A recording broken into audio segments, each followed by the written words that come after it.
शिक्षाओं का अनमोल ये खजाना हर दिल पे लिख दिया है, हर दिल पे लिख दिया है जिंदगी का अफसाना। अमूल्य रतन, अमूल्य रतन, अमूल्य रतन। ये श्रृंखला सर्व आत्माओं के पिता परमात्मा शिव के द्वारा उच्चारित महावाक्यों के संकलन पर आधारित है। ओम शांति। कॉलीवुड स्टूडियो द्वारा प्रस्तुत अमूल्य रत्न में आप सभी का हार्दिक स्वागत है। परमपिता परमात्मा हम सभी को कर्मयोग, राजयोग, सहज योग सिखाते हैं, जिसे हर उम्र का व्यक्ति, बच्चा हो, बूढ़ा हो या जवान हो, स्त्री हो या पुरुष हो, गरीब हो या अमीर हो, शिक्षित हो या अशिक्षित हो, किसी भी धर्म, भाषा व संस्कृति की आत्मा सहज ही सीख सकती है। परंतु देखा जाता है कि अक्सर मनुष्य आत्मा अपनी ही कमी व कमजोरी के कारण इस सहज योग को मुश्किल बना देती है। सहज योगी की वास्तविक परिभाषा क्या है और सहज योगी आत्मा की निशानियां क्या है, आज हम ईश्वरीय महावाक्यों द्वारा समझेंगे। और इन महावाक्यों के स्पष्टीकरण के लिए हमारे मध्य हैं प्रजापिता ब्रह्मा कुमारीज ईश्वरीय विश्वविद्यालय के वरिष्ठ राजयोगी शिक्षक आदरणीय राजू भाई साहब। प्रसव, आपका आज के एपिसोड में बहुत बहुत स्वागत है। शांति। प्रसव, पिछले एपिसोड में हम बात कर रहे थे 21 नवंबर 1992 के महावाक्यों पर, जिसका टॉपिक था कर्मों की गुह्य गति के ज्ञाता बनो। प्रसव, महावाक्यों को आगे बढ़ाते हैं तो परमात्मा कहते हैं कि सुनना और सुनाना यह मेजॉरिटी करते हैं, लेकिन सुना और बना, इसको कहा जाता है तीव्र पुरुषार्थी। तीव्र पुरुषार्थी 108 हैं और पुरुषार्थी 16,108 हैं। तो अपने आप को चेक करो कि तीव्र पुरुषार्थी हैं या पुरुषार्थी हैं। मतलब तीव्र पुरुषार्थी और पुरुषार्थी के इस डिफरेंस को थोड़ा और स्पष्टता से बताएं। परमात्मा जो हम बच्चों को सुना रहे हैं, उसको अगर हमने स्वरूप में ले आया, सुन लिया और बन गए, माना जैसा वो चाहते हैं ऐसा हम कर रहे हैं, तो हम तीव्र पुरुषार्थी हैं। अगर हम सुन लेते हैं फिर सोचते हैं कर लेंगे, किसने किया अभी तक, हम पुरुषार्थ तो कर रहे हैं, हो जाएगा, इस प्रकार के जब संकल्प चलते हैं तो जैसे वो पुरुषार्थी तो है, चाहता तो है, लेकिन वो कर नहीं पा रहा है। तो परमात्मा कह रहे हैं तीव्र पुरुषार्थी बच्चों की माला बहुत छोटी है, 108 जो विजयी बन जाते हैं, और जो 16,108 है, डायल घराना है, प्रजा घराना है, वो पुरुषार्थ करते रहते हैं लेकिन सफल नहीं होते। ना सुनते हैं, सुनाते हैं, लेकिन बन नहीं पाते। बनने वाले 108 विजयी बन जाते हैं। इसलिए तीव्र पुरुषार्थी माना सुना और बना। बाबा ने कहा और मैंने किया। जी, परमात्मा कहते हैं कि अपने पुरुषार्थ को चेक करो और तीव्र पुरुषार्थ में चेंज करो, नहीं तो फाइनल समय आने पर चेंज नहीं कर सकेंगे। उस समय पढ़ाई का समय समाप्त होने पर इम्तिहान के समय पढ़ाई का चांस नहीं मिलता। तो समय की समीपता को थोड़ा स्पष्ट करें। क्योंकि जब पढ़ाई पूरी हो जाती है और पेपर लेने का समय आता है तो पढ़ने का चांस नहीं मिलता। बिल्कुल। अब पेपर शुरू हो गया, पेपर हाल में हम पहुंच गए और फिर सोचे ये बात अगर मैंने पढ़ी होती या पढ़ लूं तो मैं पेपर में पास हो जाऊं। तो परमात्मा कहते हैं जब पेपर हाल में पहुंच गए, पेपर शुरू हो गया, उसके बाद पढ़ने का चांस खत्म हो जाता है। बिल्कुल। अभी समय है, जब तक अंतिम समय आया, जब तक चारों ओर हाहाकार हो, वो पेपर का समय हो, तब तक आप पढ़ सकते हो, अपनी उन्नति कर सकते हो, अपने लिए कोई समय दे सकते हो। अंत समय में जब चारों तरफ से हाहाकार का वातावरण होगा, उस समय तो अपने लिए कुछ कर ही नहीं सकते। उसमें तो आपको केवल अपनी स्थिति बनानी है। 1 सेकंड का पेपर है, कोई भी बात आई उसमें हम नष्ट मोहा हो जाएं, एक की स्मृति में रहें, उस पेपर में हमें पास होना है, उसमें पढ़ने का समय नहीं है। जी, परमात्मा कहते हैं कि पांडव सेना होना, सेना अलबेली रहती है या अलर्ट रहती है। सेना माना अलर्ट, सावधान, खबरदार रहने वाले। अलबेला रहने वाले को सेना का सैनिक नहीं कहा जाएगा, तो अलबेलापन नहीं, अटेंशन। लेकिन अटेंशन भी नेचुरल विधि बन जाए कई अटेंशन का भी टेंशन रखते हैं। टेंशन की लाइफ सदा तो नहीं चल सकती। टेंशन की लाइफ थोड़ा समय चलेगी, नेचुरल नहीं चलेगी। तो अटेंशन रखना है, लेकिन नेचुरल अटेंशन आदत बन जाए। परमात्मा हम सब बच्चों को जब सेना शब्द कहते हैं ना, तो जैसे लौकिक में जो सेना होती है वो बहुत अलर्ट रहती है, हर समय उसको ध्यान रहता है, किसी समय भी कोई दुश्मन वार कर सकता है, कहीं से भी प्रवेश हो सकता है, तो अलर्ट होकर के रहते, अलबेले नहीं होते।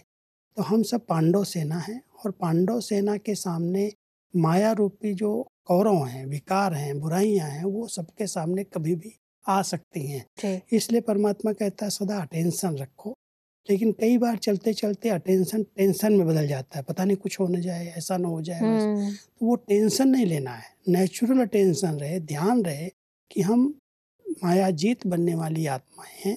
हमें इन विकारों पर, इन बुराइयों पर जीत प्राप्त करके परमात्मा के संग से, उनकी याद से विजयी बनना है, न कि परेशान होना है, कैसे होगा, क्या हो जाएगा, इसके ऊपर ये वार हुआ, मेरे ऊपर न हो जाए, इस प्रकार का टेंशन कहीं ले लेते हैं।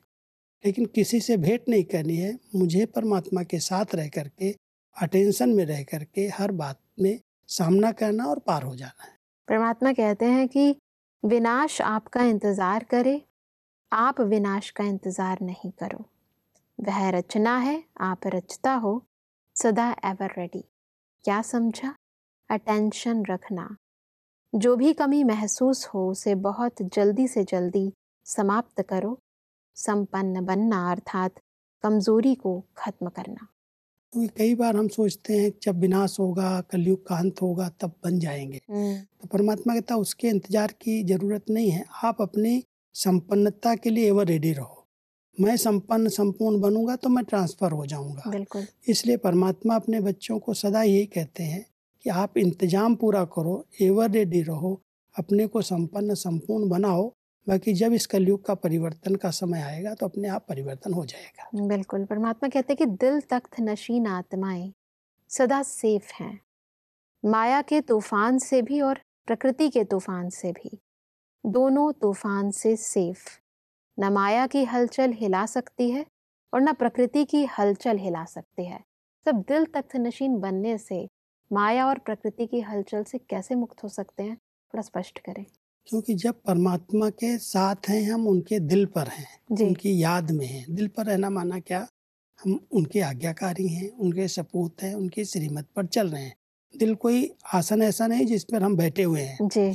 लेकिन जैसे कहते हैं ये मेरे दिल में रहता है, माना उसके प्रति इतना प्यार है, उसकी आज्ञा का पालन करता है, वो सपूत है तो दिल पर है। तो जब हम परमात्मा दिल तख्त नशीन है, दिल पर विराजमान है उनके, तो हमारे सामने माया क्या है? कुछ भी नहीं, आएगी नहीं, क्योंकि हम परमात्मा के साथ हैं, वो हमारा रक्षक है। तो प्रकृति और माया ये दो ही हैं जो किसी न किसी रूप में लोगों को परेशान करते हैं, पेपर लेते हैं। प्रकृति के 5 तत्व और माया के 5 भूत, 5 विकार, ये 10 रूप का रावण है। और इसी रूप में कहीं न कहीं आत्माओं पर अटैक करता है, दुखी करता है, परेशान करता है, हार खिलाता है। जब हम परमात्मा के साथ हैं, उनके दिल तख्त पर हैं, उनके हम सपूत, आज्ञाकारी, श्रीमत पर चलने वाले बन करके रहते हैं, तो न माया कुछ कर सकती है, न प्रकृति कर सकती है, हम विजयी बन जाएंगे। परमात्मा कहते हैं कि अपनी स्थिति रूहानी आकर्षणमय बनाओ। जब चुंबक अपनी खींच खींच सकता है, तो क्या आपकी रूहानी शक्ति आत्माओं को नहीं खींच सकती? तो रूहानी आकर्षण करने वाले चुंबक बनो। चुंबक को कहना नहीं पड़ता सुई आओ, स्वतः ही खींचती है। रूहानी आकर्षणमय स्थिति स्वयं आकर्षित करती है, मेहनत नहीं करनी पड़ती। ब्राह्मण आत्मा का श्रेष्ठ कर्म सेवा है ना, और तो सब निमित्त मात्र है, लेकिन ब्राह्मण जीवन का श्रेष्ठ कर्म सेवा है। सेवाधारी होना, अचल बनो और अचल बनाओ। तो सब रूहानी आकर्षणमय स्थिति स्पष्ट करें से। सेवा का साधन परमात्मा सिखा रहे हैं। कई लोग सोचते हैं कि हमें कहीं जा करके सेवा करनी पड़ेगी, इनके पास जाएं, इनके पास जाएं। परमात्मा यहाँ कह रहे हैं आप एक रूहानी चुंबक बनो। जैसे चुंबक कहीं रखा होता है तो जहाँ सुई होती है, साफ है, स्वच्छ, तो खींच करके वो आ जाती है। चुंबक कहीं नहीं जाता, सुई अपने आप उसके ऊपर आती है। ऐसे ही अगर हम रूहानियत से भरपूर हैं और उस रूहानियत में रह करके हम अपने अच्छे वाइब्रेशन फैला रहे हैं, तो जो हमारे घराने की आत्माएं हैं, जिन आत्माओं को देवी देवता बनना है, वो ऑटोमेटिक खिंच करके समीप आ जाएंगे, उनकी अपने आप सेवा हो जाएगी जी। हमारी दृष्टि से, हमारे वाइब्रेशन से, हमारी चलन से लोगों को लगेगा कि इनसे हमें कुछ प्राप्त हो सकता है, वो समीप आ जाएंगे। कई ऐसे सेंटर्स हैं अभी भी जो ऐसा ज्ञान और योग का वातावरण बना करके रखते हैं, सेंटर पर सदा ही जैसे योग की धुनी जलती रहती है और स्थान इतना शांति का, पवित्रता के वाइब्रेशन से भरा रहता है, जो उस स्थान पर जाने वाले, रोड पर जाने वाले अपने आप खिंच करके आ जाते हैं। यहाँ से बड़े अच्छे वाइब्रेशन आ रहे थे, यहाँ से बहुत अच्छा लग रहा था। तो स्थान भी सेवा करता है, हमारी स्थिति भी सेवा करती है। तो परमात्मा चाहते हैं मेरे बच्चे रूहानियत का चुंबक बन जाएं और वातावरण को इतना शक्तिशाली बना दें जो ये सेवा ऑटोमेटिक होती रहे। बिल्कुल। परमात्मा कहते हैं कि सहज योग का अर्थ ही है एक को याद करना, एक बाप दूसरा न कोई ऐसा है, या बाप के साथ और भी कोई है। कभी कभी देह अभिमान में आ जाते हो, जब मेरा शरीर है तो याद आता है, लेकिन मेरा है ही नहीं तो याद नहीं आता। सहज योग की इस परिभाषा को स्पष्ट करें। परमात्मा हम सबको कह रहे हैं, जब एक बाबा दूसरा न कोई अंदर से आप कह रहे हो, तो ये देह भी आपकी नहीं है, क्योंकि बाबा हमारा है। आत्मा समझ करके जब हम बाबा को अपने पहचान से, संबंध से याद करते हैं, तो ये देह याद नहीं आती, संबंध याद नहीं आते, पदार्थ याद नहीं आता, कोई कहीं पर भी बुद्धि नहीं जाती। तो सहज योगी जीवन अपने आप बन जाती है, क्योंकि मैं आत्मा और मेरा वो पिता परमात्मा जी। एक बाबा के साथ सब संबंध होने से बुद्धि का भटकना बंद हो जाता है। तो जिसको सहज योगी जीवन का अनुभव करना है, वो केवल एक बाबा को अपना संसार बना ले, तो देह, संबंध, पदार्थ सबसे बुद्धि टूट जाएगी और उसमें जुट जाएगी। परमात्मा इसलिए कहते हैं कि देह भान में आना, बॉडी कॉन्शियस में आना, अर्थात मेरा शरीर है, लेकिन सदैव यह याद रखो कि मेरा नहीं, बाप का है। सेवा अर्थ बाप ने ट्रस्टी बनाया है, नहीं तो सेवा कैसे करेंगे। शरीर तो चाहिए ना, लेकिन मेरा नहीं, ट्रस्टी है। मेरापन है तो गृहस्थी, और तेरापन है तो ट्रस्टी। ट्रस्टी अर्थात डबल लाइट। सेवा के लिए सब साधन आवश्यक हैं, शरीर भी चाहिए, संपत्ति भी चाहिए, संबंध भी चाहिए, सबकी आवश्यकता है। लेकिन परमात्मा कह रहे हैं कि आप बच्चों ने तो कहा है ये सब तेरा है, मैं ट्रस्टी हूँ। उसने कहा बच्चे संभालो और सेवा में लगाओ। तो तन, मन, धन, समय जो कुछ परमात्मा ने हमें दिया है, ये उसका है, मैं उसका ट्रस्टी हूँ। ट्रस्टी माना ईमानदारी से इसको मैं संभाल करूँ और इससे सेवा लूँ, इसमें मेरापन न रहे। तो जब मेरेपन को तेरे में बदल देंगे, हम सहज योगी बन जाएंगे और सेवा अपने आप होती रहेगी। इसलिए परमात्मा के कहते हैं कि सदा सहज योगी अर्थात सदा खुश रहने वाले, सहज योगी जीवन अर्थात ब्राह्मण जीवन। पक्के ब्राह्मण होना सबसे भाग्यवान आत्माएं हैं, यह खुशी रहती है। आप जैसा खुश और कोई संसार में होगा तो सदा क्या गीत गाते हो, वहाँ मेरा श्रेष्ठ भाग्य, वहाँ मेरा भाग्य कहने से भाग्य विधाता बाप स्वतः ही याद आता है। तो भाग्य और भाग्य विधाता इसी को ही कहा जाता है। सहज याद, सहज सहज करते मंजिल पर पहुंच जाएंगे। संगम युग पर जो परमात्मा द्वारा हमें भाग्य प्राप्त है, उस भाग्य का चिंतन करें, भाग्य की स्मृति रहे कि परमात्मा डायरेक्ट हमें भाग्य विधाता, हमारा भाग्य बनाने के लिए हमें श्रेष्ठ मत दे रहे हैं, ऊंचा ज्ञान दे रहे हैं, इतनी अच्छी समझ दे रहे हैं। मैं कितनी भाग्यवान आत्मा हूँ। कई बार कईयों को चलते चलते अपने भाग्य की स्मृति नहीं रहती, दूसरों से भेंट करते हैं, किसके पास ये है, इसके पास ऐसा है, उसके भाग्य से अपनी भेंट करते हैं। लेकिन भाग्य विधाता ने मेरा कितना ऊंचा भाग्य बनाया है। परमात्मा कहते बच्चे भाग्य और भाग्य विधाता को याद करो। संगम युग पर जो ये भाग्य मिला है, जो भगवान की डायरेक्ट पालना मिल रही है, उसके द्वारा हमें डायरेक्ट श्रीमत मिल रही है, पढ़ाई हो रही है, इसलिए भेंट किसी से नहीं करो, अपने भाग्य का चिंतन करो। परमात्मा कहते हैं कि जो रूहे गुलाब होता है उसका काम है सदा खुशबू देना, खुशबू फैलाना। गुलाब का पुष्प जितना खुशबूदार होता है उतने कांटे भी होते हैं, लेकिन कांटों के प्रभाव में नहीं आता। कभी कांटों के कारण गुलाब का पुष्प बिगड़ नहीं जाता, सदा कायम रहता है। कांटे हैं लेकिन कांटों से न्यारा और सभी का प्यारा लगता है। स्वयं न्यारा है तब प्यारा लगता है। वास्तव में ये जो कांटे हैं गुलाब के साथ, वो उसकी सुरक्षा है। इसलिए परमात्मा कहते हैं रूहे गुलाब जो है वो कांटों के बीच में है, लेकिन कांटों के प्रभाव में नहीं आता। कांटे उसके रूप रंग को बिगाड़ नहीं सकते, उसकी खुशबू को कम नहीं कर सकते। परमात्मा अपने बच्चों को कहते हैं कि संसार में जब दुख देने वाले, कांटा उसको कहते हैं जो दुख दे रहा है, ऐसी कई आत्माएं जिनके बीच में हम रहते हैं, वो हमारी सुरक्षा के लिए हैं, हमारा अटेंशन खिंचवाने के लिए हैं। इसलिए हमारी खुशबू को कम नहीं कर सकते, छीन नहीं सकते। तो हम अगर रूहे गुलाब बन करके रहते हैं, परमात्मा की जो खुशबू रूहानियत की हमें प्राप्त है वो हम फैला रहे हैं, तो ये कांटे हमारा कुछ नहीं कर सकते। वो कांटे हमारे लिए सुरक्षा बन जाएंगे, हमें आगे बढ़ने का साधन बन जाएंगे। परमात्मा कहते हैं कि न्यारापन प्यारा बनाता है। अगर किसी भी प्रभाव में आ गए तो ना बाप के प्यारे और ना ब्राह्मण परिवार के। अगर सच्चा प्यार प्राप्त करना है तो उसके लिए न्यारा बनो। सभी हद की बातों से, अपनी देह से भी न्यारा। जो अपनी देह से न्यारा बन सकता है वही सबसे न्यारा बन सकता है। सब प्यारा बनने की इस विधि को स्पष्ट करें। अगर हमें परमात्म प्यार, परिवार का प्यार प्राप्त करना है तो उसकी एक बहुत अच्छी ये विधि परमात्मा बताते हैं कि सब बातों से न्यारे बन करके रहो। न्यारा माना किनारा करना नहीं, रहो सबके बीच में, सबके साथ, लेकिन देह भान से न्यारे रहो। और जो देह भान से न्यारा होता है वो दूसरी सब बातों से अपने आप न्यारा हो जाता है, क्योंकि देह की स्मृति से ही देह के कई पदार्थ आवश्यक होते हैं। ये चाहिए, अनेक प्रकार की इच्छाएं उत्पन्न होती हैं। जो आत्मा देह भान से न्यारी है वो अपने आप परमात्म प्यार का अनुभव करती है। कुछ नहीं चाहिए उसको सबका प्यार मिलने लगता है।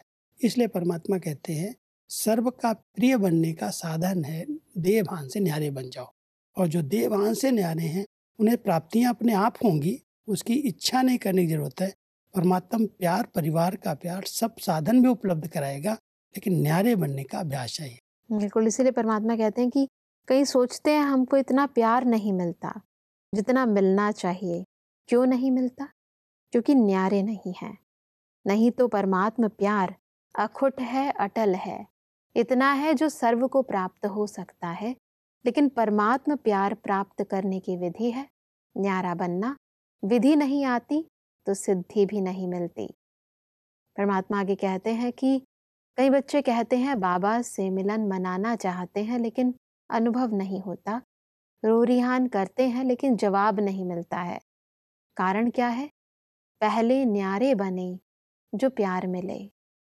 प्यार प्राप्त करने का फाउंडेशन अगर पक्का है तो प्राप्ति की मंजिल प्राप्त ना हो यह हो ही नहीं सकता। कई बार कोई बच्चे दो प्रकार की कंप्लेन करते हैं। एक कहते हैं हमें परमात्म प्यार का अनुभव नहीं होता जी।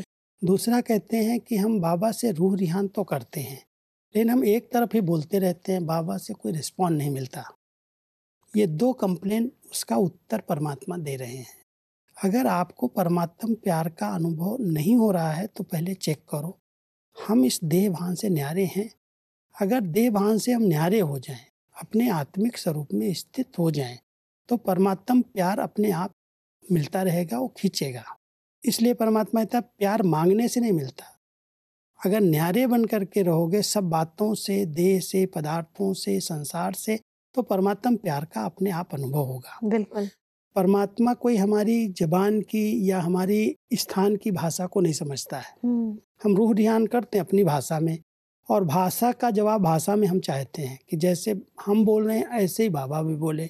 मान लो आज कोई तमिल में रूह ध्यान कर रहा है, कोई इंग्लिश में कर रहा है, कोई तेलुगु में कर रहा है, और वही भाषा में वो परमात्मा से रिस्पॉन्स चाहता है, तो क्या परमात्मा उस भाषा से रिस्पॉन्स देगा?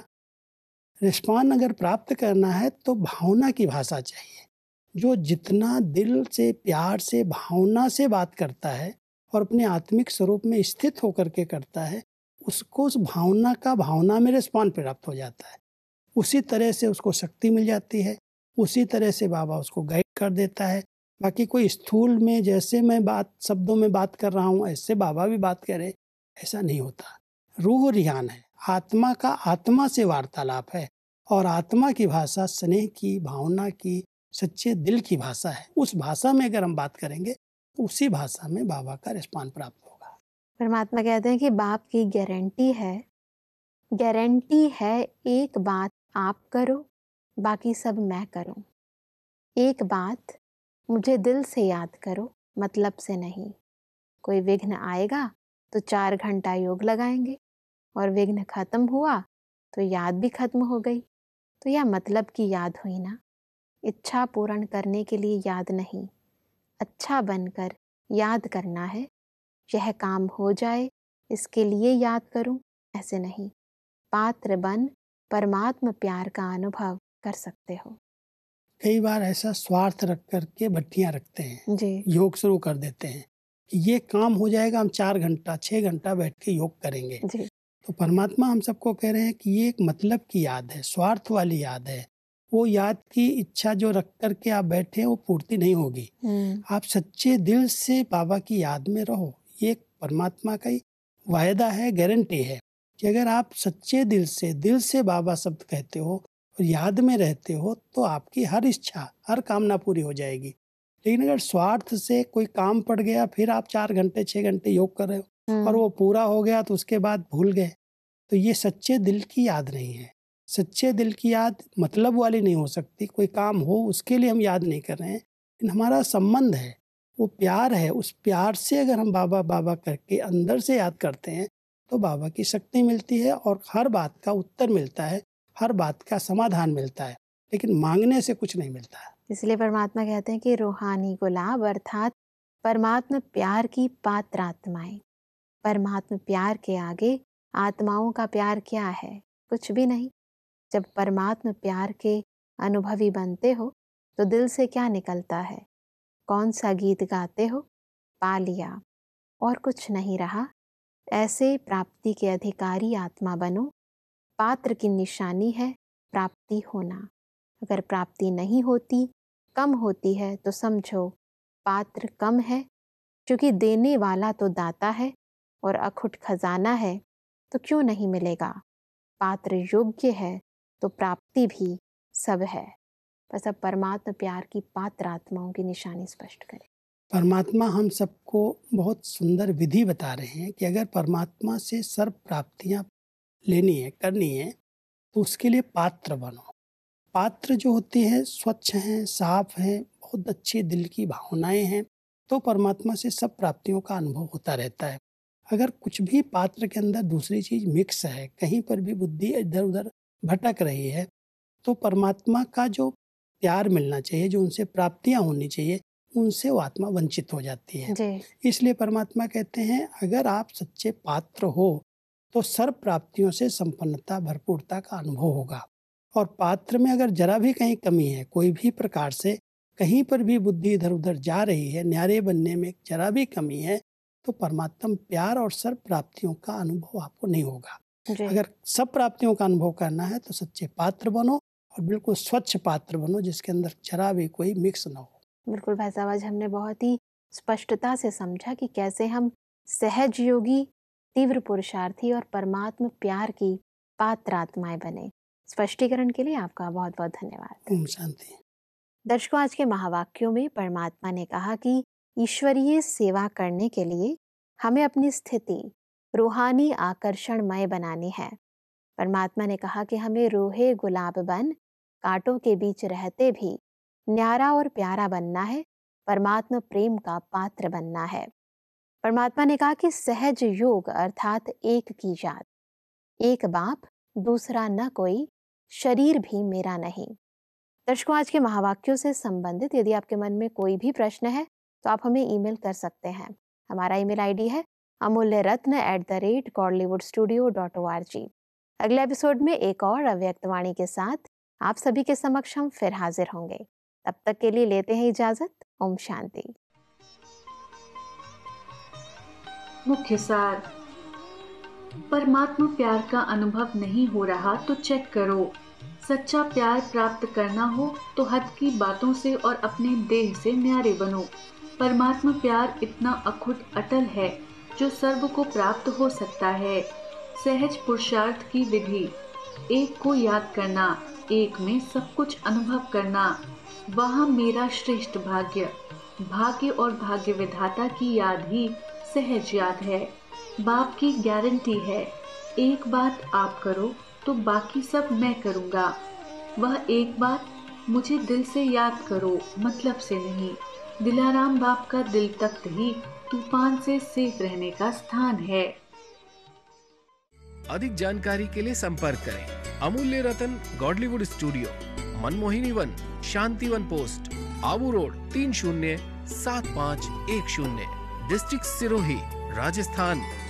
ईमेल आईडी है amulyaratn@godlywoodstudio.org। इस श्रृंखला को प्रजापिता ब्रह्मा कुमारीज ईश्वरीय विश्वविद्यालय के सेवा केंद्रों पर क्लास में नियमित रूप से चलाने के लिए गॉडलीवुड स्टूडियो से संपर्क करें।